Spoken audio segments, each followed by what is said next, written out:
everybody knows us, so we don't have to. Oh, Hillary doesn't. I have met Hillary. Hillary's visiting from Indiana. She actually knows Katya, and she's up in ethnomusicology. We all know Katya, so so thank you for joining us. And the rest are regulars here, or staff, or students, former students. And I'm honored and waiting for this moment to introduce Dmytro. He is on the home stretch of his dissertation and ready to give us a sort of a snapshot into what he has been studying, Lady in White. And I'm going to turn it over to you, Dmytro, so that you can just kind of go with the flow, okay? Yeah. So kind of ground for the title is that one of my favorite songs is Lady in Red, if you know this song. This is how I was inspired to have this title. And I'm very grateful and very thankful for you to come in, because as we understand, it's not the easiest topic. Epidemics, taking into account our previous experiences, COVID-19, all that we kind of endured. But in exchange for pizza, I think we can suffer for another half an hour together, right?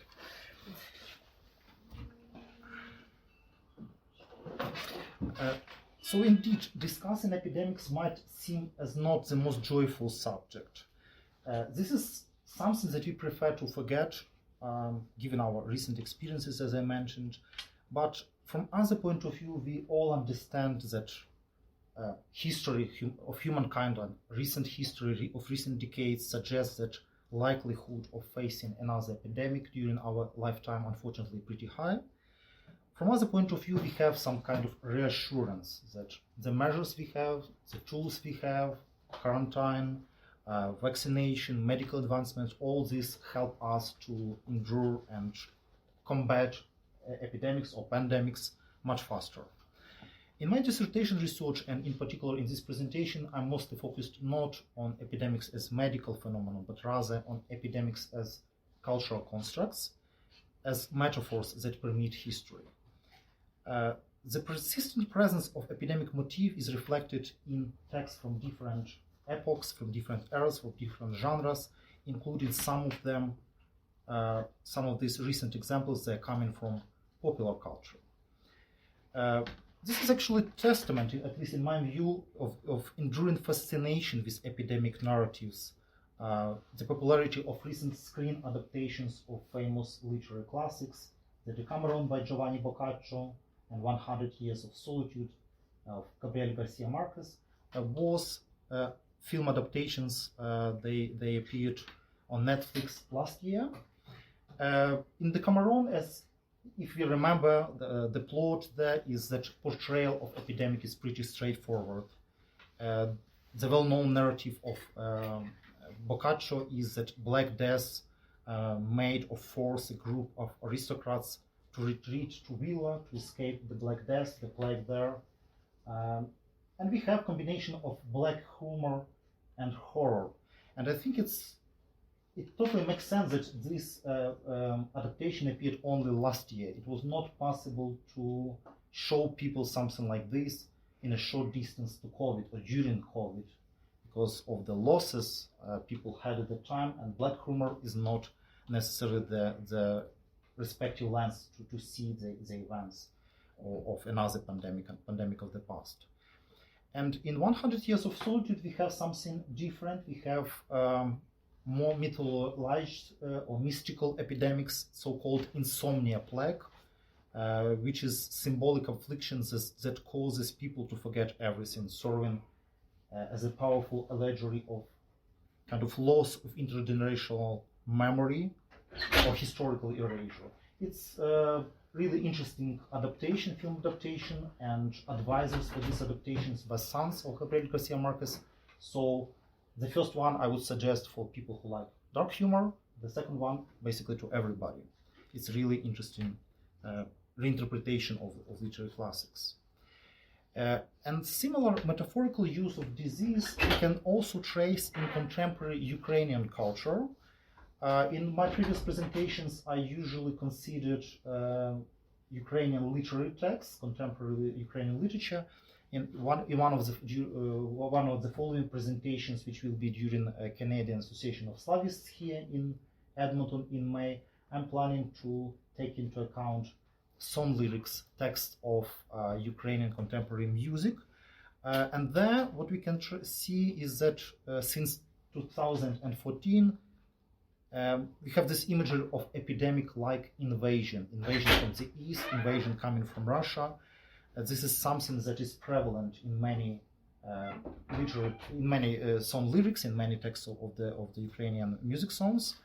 But also we have interesting references to medieval plagues. We have imagery of post-apocalyptic landscape. We have madness, which is disease-induced. And this is mostly focused when we are talking about the plague, about chuma. But cholera is very different. Even though it was really harsh epidemic, especially in the 19th century, like many people died at that time because of cholera. But now in contemporary perception, it's something like used mostly for humorous effect. For example, here we can see this is folklore like piece of the text of Gordiy Staruch, and other texts are more like this. So cholera is something insignificant, something that we should not be afraid of. And today I would like to share my observation, and indeed, as Larissa mentioned, it's based on my dissertation research. So I would like to share with you my considerations and observations on the present of epidemic studies in Ukrainian folklore research, and also highlight the personification of epidemics in folklore, and take into account some representations in literature, because vernacular perception or folklore-based motifs deeply influenced many writers, among them, as we can see, Taras Shevchenko and Ivan Franko.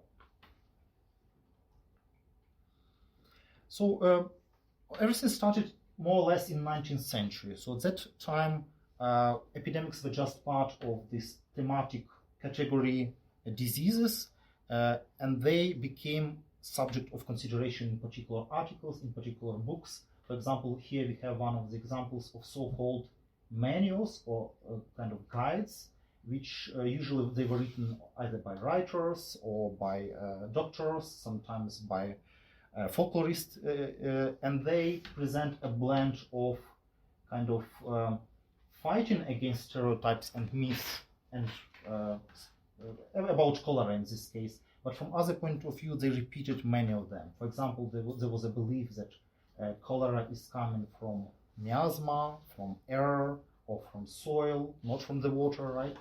And this stereotype we have in this book, or for example, stereotype about disease coming from the east, not from the China as with COVID, but from India. It was very popular belief not only in Ukrainian cultural context, but overall in Europe. So we have all of this here. And also it's important to say that because, for example, cholera, it was still new disease in 19th century. It was believed that it only came for the first time in 1830s. It came from India. This was the idea, the concept.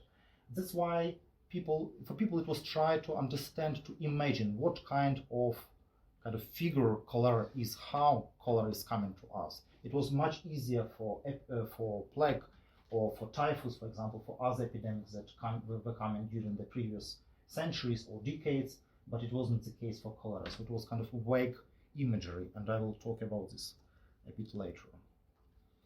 In the following period, late 19th century, beginning of the 20th century, we have much more focus, but also research on a broader scope. For example, Vladimir Hnatyuk is considering Галичина, Galicia, and also Nadnepranska Ukraine, which means basically the whole territory what is today Ukraine. And Alexander Potobnyahy even includes not only Slavic context, but also German context of German folklore text. And for the first time, probably he put in this reading list not only folklore text, but also literary texts, more broader cultural texts about epidemics. So it was important for Potobnya, and starting from him, it became important for other researchers as well.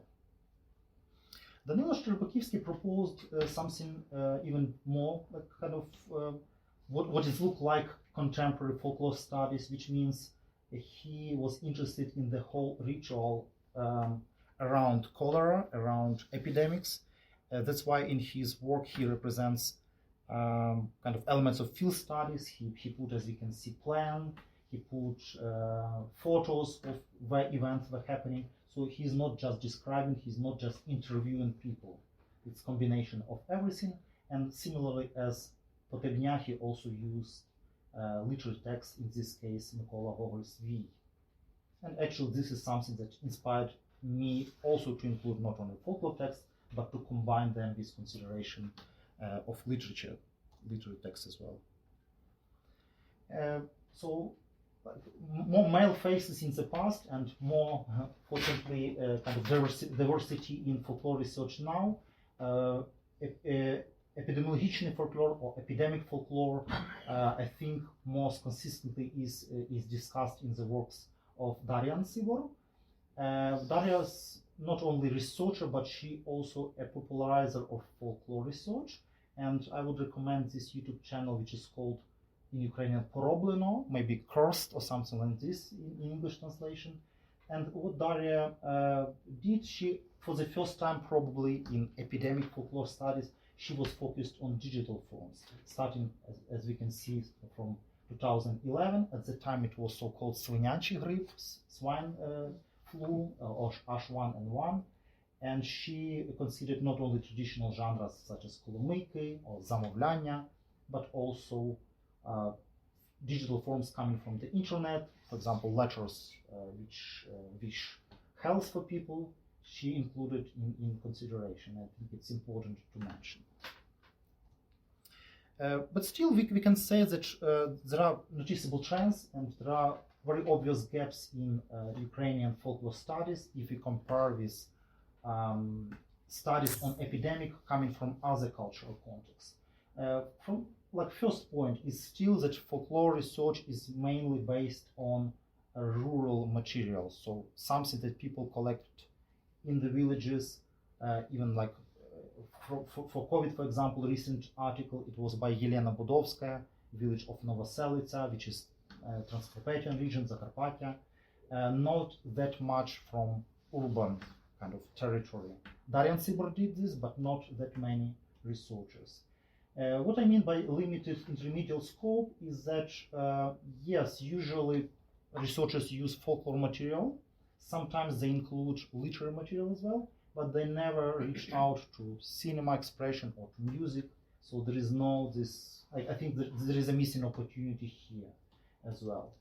And also this connection, so it's not necessary, of course, to connect epidemics to vampires or to zombies, but from other point of view, it happened in the past, in the text, in the folklore text collected by the ethnographers, we can see mentions of vampires all the time. So it would be very obvious and kind of, for me, it seems so natural to include this into consideration. And in my consideration, this presentation, I'm about to talk about vampires, or rather uperi, which is close but a very different concept in Slavic folklore.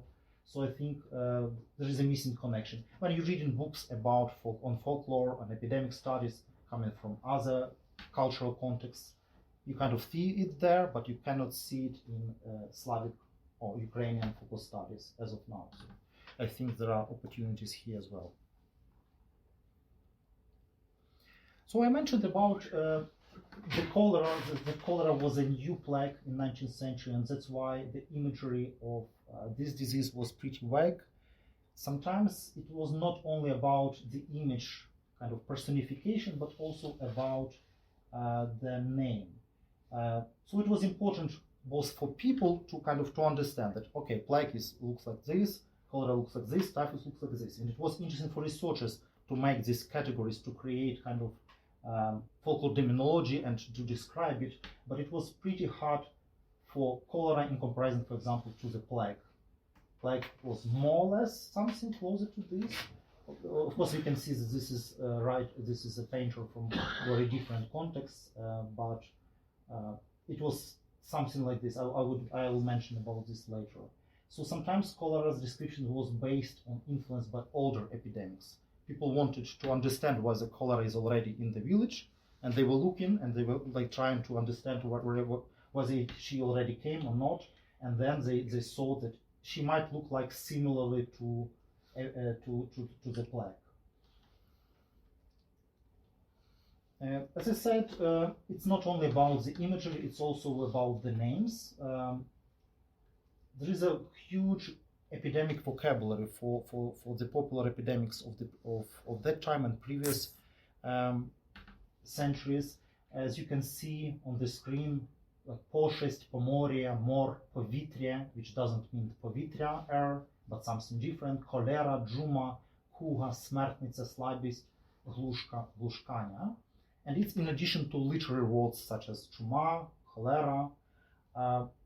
Some of them, they are of dialect origin or regional have some regional roots, and it's really interchangeable. Sometimes Smertnica is Chuma or plague, sometimes Smertnica is cholera. So it's really hard to differentiate between them. And pretty often what we also have is that people who were interviewed, they prefer to be silent about the name of cholera, not to mention it. And it reminds the situation when people doesn't like to mention chort, doesn't like to mention devil in the stories, not to invite this evil force to the house. So it's more or less the same with epidemics. Also, when we try to understand, to read folklore texts, Ukrainian folklore texts or Ukrainian literary texts, it's also a problem there, because all of these variety of the terms, they translated like plague or pestilence or maybe weakness, and that's it, which means that we lose many nuances of meaning of the stories, both like Shevchenko texts and texts written down after some Ukrainian peasant from the 19th century.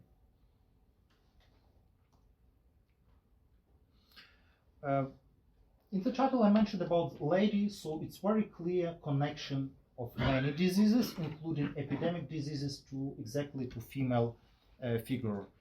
Mostly it's human figure, and mostly it's female figure and female face. Sometimes we have the age of the person, usually more often it's young girl than old. Sometimes we have social status, maybe national origin.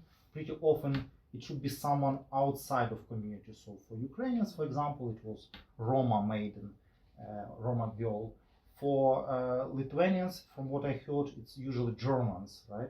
So someone coming from outside, coming to our health community and bringing epidemics to us, bringing death, bringing suffering to us. So cholera and plague, they are similar, as I mentioned, because cholera, it's a vague image, plague more defined. So cholera is usually portrayed with loose, disheveled hair, appearing unkempt, sloppy, and sometimes half naked. And usually cholera wearing dirty clothes, and it's of course based on the belief of this miasma series that epidemics is coming from the soil. That's why her clothes are dirty. In some case, as I mentioned, we have ethnicity, and it could be also Jewish, could be Jewish origin, or other kind of explanation why Jews in our village, why they are healthy, whereas we are suffering. Which was not totally the true, but in folklore we have this motive that people of other ethnicity, for some reasons, they don't suffer that much as we do. So it's kind of othering, differentiation, scapegoating even, and I will talk about this a little bit later as well. And usually plague is more respectable in comparison to cholera in terms of dress. Also plague is quiet, while cholera cries, and if someone hears the crying of cholera, the person will perish. This was the belief. There was also understanding that usually disease, epidemics, is not coming on their own foot, but is rather carried by someone or brought by someone, and usually by people. We have interesting motif that this female figure of epidemics, for example, plague or cholera, they often ask a wagoner or traveler who is usually a young man. So it's kind of sexualization, this motive that for epidemic to be spread, there should be representatives of two genders, right? Of two sexes. When the plague or this mist pestilence leaves one place, well, there was a belief that the epidemic is traveling to the other place. In other words, we don't have pandemic situation or broad spread of epidemic. It's rather traveling from one village to the other, from one town to the other village, which is, as from our perspective, of course, is not true, but for people of the time, for writers of the time, it was very relevant. So they were waiting while, for example, cholera would travel to the neighbors and leave us like on our own. And because epidemic diseases, they were weaker during the winter season, people would tend to believe that something that might help against epidemics is actually kolyatki. So singing carols would help us against epidemics. This was popular belief. Sometimes, once again, in the title I mentioned about the dogs, about greyhound. It's another opportunity how we can see how people saw epidemics. It was female figure most often, but pretty often it was also a dog, usually a white dog, something unusual, something big. But it also could be for other epidemics, black pig, it could be hen. So sometimes it was something that was around and it was only like your task to understand whether it's just a regular pig or it's epidemic coming from the neighboring village and bringing disease to your village, right? One of the examples is the story written down by Volodymyr Hnatiuk, and this is actually the story about epidemic coming in incarnation of a dog. For me, it's very similar to witch tale motif, when we have something happening in the night, in the middle of the night, because the dog is coming to the house of a man in the middle of the night, and what he did, he cut the paw of this pestilence creature, of this dog, and of course next morning what he found out is that his master's wife has lost her hand. So basically she was this pestilence creature that come into his house and bring in cholera. And if you notice the language of the stories, and not only language but orthography is very different from the literary Ukrainians. It's like Hnatiuk, as I mentioned, he was working on Galician material, so it was written down in this dialect and written down according to the norms, one of the orthography norms of the time. That's why we have this writing, because it's a beginning of the 20th century. I mean, this page is coming from the edition of that time. And here we come into the literature, because I think there is a huge connection, especially if you're talking about Ukrainian literature of Romanticist era. For writers of the time, folklore was it was substantial for the creative input, but it was, for them, it was considered as not only aesthetical value, but also as national value. In other words, that we should write literature based on folklore because it's the best kind of example how we can create something for the people. It was true for many writers of Romanticism, including the first name Taras Shevchenko, but it was also true for many writers of other periods closer to the end of the 19th century. It's also important to recognize that the writers were themselves collectors of folklore, so they were not only readers of folklore, but they collected themselves. For example, Ivan Frankov, who I mentioned a bit later in more detail. So they were collectors, they were writers, and they were admirers of folklore. If you're speaking about Shevchenko, so definitely he's coming from the peasant family, as we know. So he was in folklore since childhood. He heard the stories, he liked the stories, and he continued to collect the stories. Last week, I think quite a few, at least few people from the audience visited the lecture by Mariya Mayerchyk, and she was focusing on Baldy folklore, Soromitsky folklore, erotic folklore. So Shevchenko was a fan of that genre. He wrote several dozens of pieces.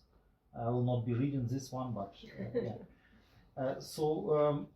And fortunately, in the full editions of his works, now it's possible to publish Soromitsky folklore in connection to Shevchenko, because he was a very interesting figure. He was very multifaceted personality. Contemporaries liked him, and they liked him because he was not only a genial writer, but he was a very interesting person who was interested in all kind of like materials from what he heard, what songs he heard. So Shevchenko's texts, they are not only full of like spirit of folklore, but also he used folklore-like forms in his poetry, and he developed them for the first time, and he influenced deeply, as we understand, as we know, development of Ukrainian literature by this. And one of his poems, which is titled Chuma, the plague, it's one of the most prominent, at least in my view, texts of epidemic genre or epidemic texts in Ukrainian literature overall. I put here only English translation because it's like lack of space on the screen. But of course it's more formidable, it's much more powerful when we hear the poem or we read the poem in original Ukrainian. So as you can see on the screen, the story begins with the image of plague sweeping through towns and villages, bringing death and destruction. The plague is shown as a living force digging graves and filling them with corpses, showing no concern for human life. From distance, nature remains beautiful with a peaceful village in its midst. But as spring arrives, the contrast between the blossoming landscape and the dying people becomes more intense. The perspective shifts to the village itself, where people hide in their homes only to die in silence, while starving animals wander the empty streets. Even the grave diggers, grobokopateli in Ukrainian, even they die leaving the dead unburied. Eventually the village is abandoned and overgrown with nettles. And in the end, some outsiders come into the village and burn it down, erasing all traces of its existence. So it's very sad, very tragic story. It's very interesting why Shevchenko decided to write this, because he has not eyewitnessed something like this. But from other point of view, something like this was happening to his family back in Ukraine, because Shevchenko was writing the lines while being in exile, reading only like kind of pieces of information. He didn't have kind of sources to know what is happening in Ukraine, and cholera came to Ukraine, and this was more or less like it was his imagination of the picture, and he wrote about the story of his sister, for example, who died unfortunately in that epidemic, and many other people who were close to them.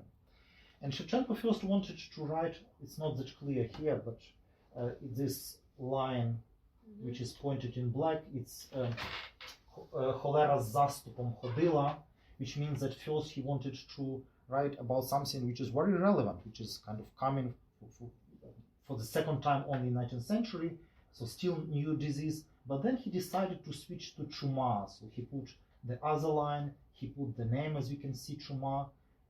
It's pretty obvious why he did this, because Chuma was much more kind of universal plague. It was much more familiar to his readers, including peasants. So he decided to present a picture of, like, on a huge scale, something like indeed formidable in terms of the influence on the people. And cholera, it was not strong enough, I think. And of course, his understanding came from folk oral stories, from printed folklore collections, from the texts of other writers. And cholera was new disease, and he didn't have enough sources to write something about cholera. That's why I think he changed his opinion. And when we compare actually how people at the time, how they imagined epidemics coming to the places, to the villages, and we compare this with the lines of Shevchenko, of course, like both are translations, here original Ukrainian, there original Ukrainian, but I would say that they're pretty close. So the imagery of the first one, it was written down by Shcherbakivsky, already mentioned. It was more or less the same period when Shevchenko was writing his lines, his poem, and we have female image, female figure wiping out the village as if with a broom. So in Shevchenko's text, this plague, she has a broom. And the poem shows how disease moves. Once again, this idea that we have epidemic in one place, we don't have in the other. So we just need to wait for epidemics to move away from our place. Franco is another figure that, as I mentioned, was folklore collector, folklore admirer, the one who who did a lot actually to the development of Ukrainian folkloristic, Ukrainian ethnography. In some sense, Franco was both encyclopedia himself, he was an institution himself. He was doing so much that even people there is an idea, a hypothesis that if someone would decide to write every day 8 hours, he or she would not be able to repeat what Franco did in terms of scope. But we also take into account the significance, the essence, the ideas he implemented. So it's really like huge figure overall in Ukrainian culture, but also his influence and his contribution to the topic of epidemics in the research, but also in the literature is important. And I'm taking into account just 2 texts. There could be more of them, but one of them is novel Bo Constrictor, and the second is the text, it's not fictional text, not totally fictional at least, The Burning of Vampires in the Village of Nahuyevich in 1831. We have a quote here from the novel, from Bo Constrictor, and here is the connection to the vampirism or vampire topic that I mentioned before, that people believed it's a motive of scapegoating, and Franco decided to consider it, to describe it, to understand for himself maybe, but also to reveal to his readers what is happening actually during epidemic situation. That always we have this resurgence of superstitions and emergence of most incredible rumors and conspiracy theories. It was the case for COVID, it was the case for cholera in the 19th century, in 1831. In the situation of existential threat, people tend to find simple answers, to blame someone else, to find culprits, someone whom they can blame for the spread of epidemics. And in this situation, it's Galician town Drohobych. We have people who believed that these were some kind of peasants, but these peasants were vampires, and they were those that should be blamed because they are упыри who cut other people like grass. Вони потинають людей in Ukrainian. And indeed, it's a classical behavioral pattern, I mean scapegoating, and René Girard, in his work titled Plague in Literature and Myth, 1974, he explained kind of the mechanism. So argument of Girard is that in order to restore harmony inside the community, members of this community, they need to redirect blame into a particular group, into single like individuals, and victimize someone from within the community. However, this victim should not be considered as innocent victim. This person or person's group of people, they should be considered as real culprits. And in this situation, we have kind of a deep connection in Girard's text, but in Franco's text, it's a clear connection to this vampire topic. And once again, during the COVID times, COVID era, if you remember, it was similar the case. From one point of view, people were looking for fellow citizens, like whom they can blame for what is happening, but also the idea was that outsiders are coming, or maybe it's coming from the East, maybe from China, and this idea like still prevalent in every epidemic situation, with every epidemic or pandemic spread. So in this text, it was written in Russian, Сожжение упырей в селе Нагуевичах, because there was a situation at that time. Franco is coming from Galicia, right, originally, but he wanted his works to be published in what was Ukraine under Russia, Nadnepranska Ukraina, and it was the only opportunity for him to be published is to publish in Russian language, to come to his readers only via this language medium. So here in this text, Franco, in almost investigatory manner, collects and reveals the striking details of virtually medieval execution. At the height of cholera outbreak of 1831, the powerless and deeply frustrated peasants attempt to stop the spread of epidemic by any means.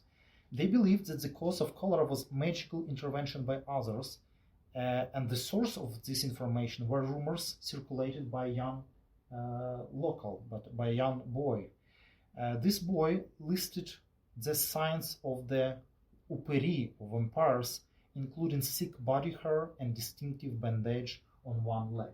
And surprisingly, actually, why people had these bandages on the leg, because they believed that this would prevent them from actually cholera, and it became the sign for other neighbors that they are someone who should be blamed for cholera spread.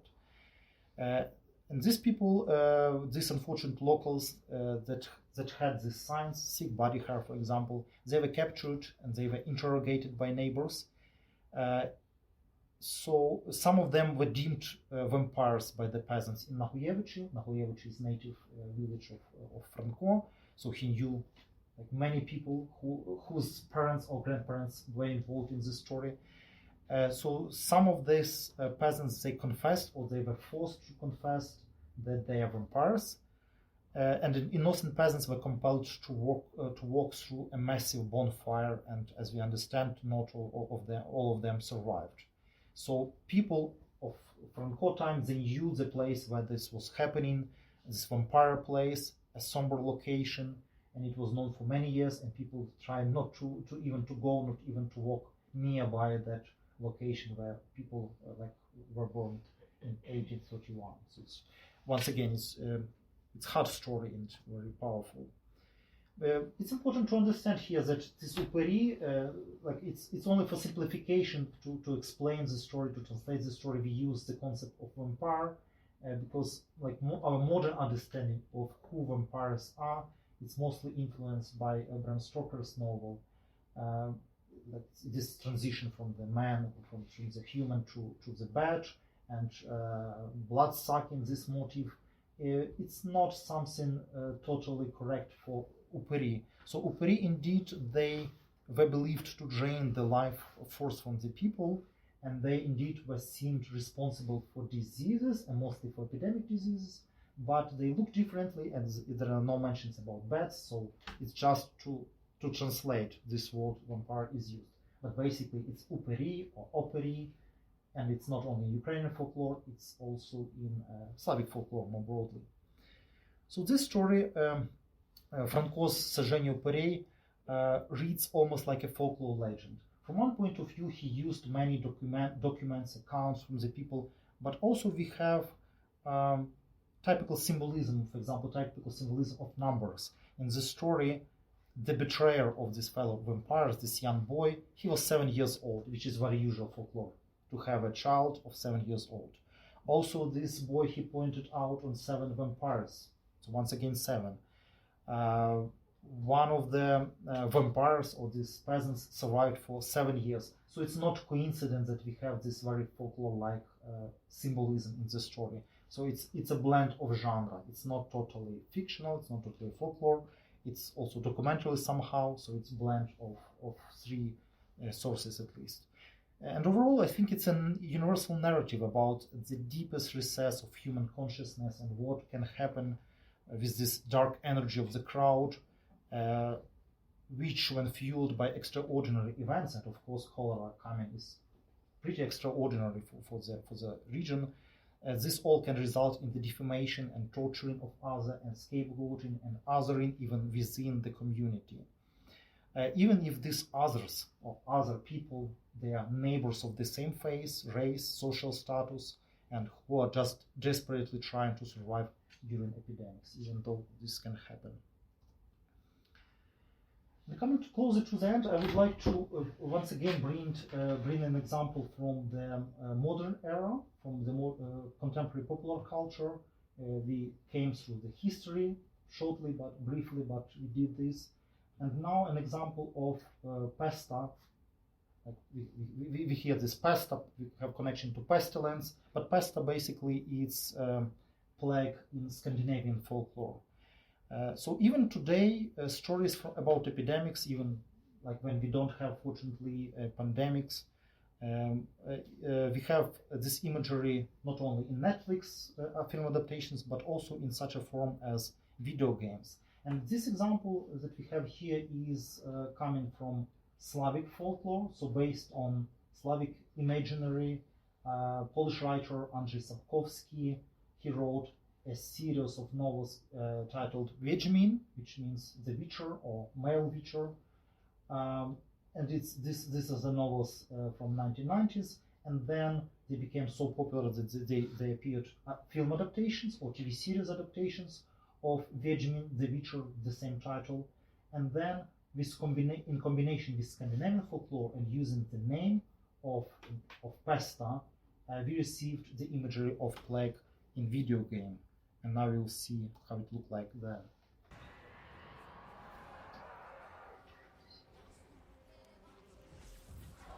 Basically, this is the image in the left upper corner.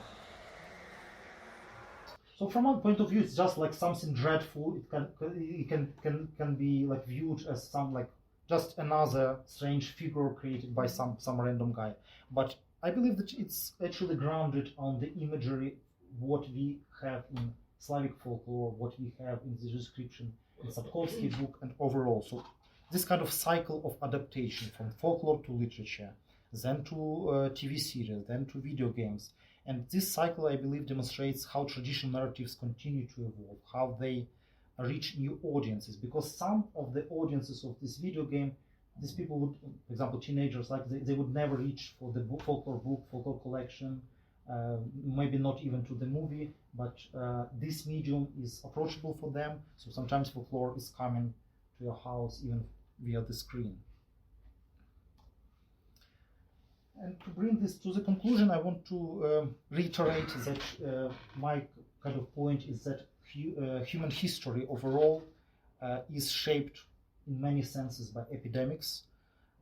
We have lasting impact on folklore, on literature and culture by epidemics, mostly by plague, but also by cholera. The stories of disease, blame, of fear continue to be relevant today, and unfortunately we felt it like a few years ago. Studying these narratives helps us to understand how basically we react to epidemics based on how our predecessors reacted to epidemics in the past. So all beliefs still influence our thinking today. Thank you for your attention.